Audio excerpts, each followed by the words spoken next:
Hello guys, welcome back to my YouTube channel. भीमबेटकाचा हजारो वर्ष जुन्या इतिहासाचा अनुभव घेतल्यानंतर आम्ही निघालो आणखी एका सुंदर ठिकाणी. हे आहे अष्टभुजा वैष्णव देवी मंदिर. या मंदिराचं सर्वात खास वैशिष्ट्य म्हणजे हे मंदिर एका नैसर्गिक गुहेमध्ये आहे. गुहेतून चालत असताना खूप वेगळाच आनंद होईल. थंडगार हवा, शांत वातावरण आणि भक्तीचा जो सुंदर स्पर्श, मन अगदी प्रसन्न झालं. देवीचं दर्शन घेतलं आणि सगळ्यांच्या सुखसमृद्धीसाठी मनापासून प्रार्थना केली. मंदिराच्या परिसरात थोडा वेळ निवांत केले.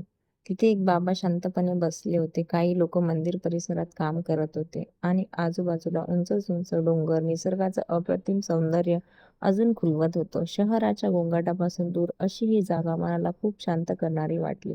काही क्षण फक्त त्या वातावरणाचा आनंद घेतला आणि सुंदर आठवणी कॅमेऱ्यात कैद केला. यानंतर आमचा प्रवास सुरू झाला भोजपूरकडे. इतिहास आणि श्रद्धेचं अनोखं मिश्रण असलेलं हे ठिकाण म्हणजे भगवान शिवाचं प्रसिद्ध भोजेश्वर मंदिर. ते पोहोचल्यानंतर आधी आम्ही नाश्ता वगैरे करून घेतला, कारण खूप वेळ झालेला आणि भूक सुद्धा लागलेली. तर आम्ही खाल्लं, मुलांना भरवलं.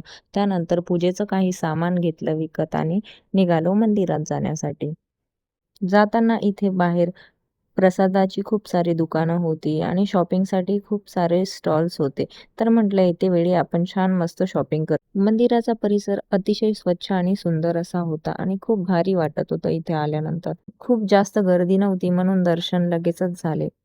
थोडीफार गर्दी होती, पण दर्शन घ्यायला मात्र जास्त काही काळ थांबावं लागलं नाही. भारतातील सर्वात मोठ्या शिवलिंगांपैकी एक असलेलं हे शिवलिंग प्रत्यक्ष पाहणं म्हणजे खरंच अविस्मरणीय अनुभव होता. त्या क्षणी मनात फक्त एकच भावना होती, हर हर महादेव. दर्शनानंतर पूजा केली, काही सुंदर फोटो आणि व्हिडिओ शूट केले. मंदिराच्या बाहेर थोडा वेळ बसून त्या शांत वातावरणाचा आनंद घेतला. तुम्ही बघू शकतात, हे जगातील सर्वात मोठं शिवलिंग किती छान आणि सुंदर दिसतंय. इथे फोटो काढण्यासाठी लोक किती गडबड करत होते, पण खूप भारी वाटत होतं. आयुष्यात पहिल्यांदा एवढं सुंदर ठिकाण बघितल्यानंतरचा आनंद खरंच खूप वेगळा होता.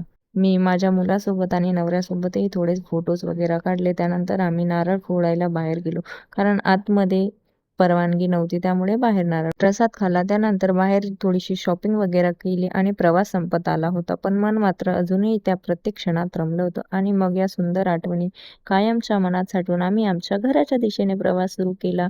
अशा प्रकारे आमची उज्जैन, ओंकारेश्वर, साची, उदयगिरी, भीमबेटका, वैष्णोदेवी आणि भोजपूर अशी अविस्मरणीय यात्रा पूर्ण झाली. या प्रवासाने आम्हाला इतिहास, अध्यात्म, निसर्ग आणि खूप सुंदर आठवणी दिल्या. घरी गेल्यानंतर आम्ही थेट माझ्या आईकडे गेलो आणि तिथेही घरी छान वेळ घालवला. जर तुम्ही हा संपूर्ण प्रवास आमच्यासोबत अनुभवला असेल तर मनापासून धन्यवाद. तुमचा प्रत्येक लाईक, कमेंट आणि शेअर आम्हाला अजून असे सुंदर व्लॉग्स बनवण्यासाठी प्रेरणा देतो.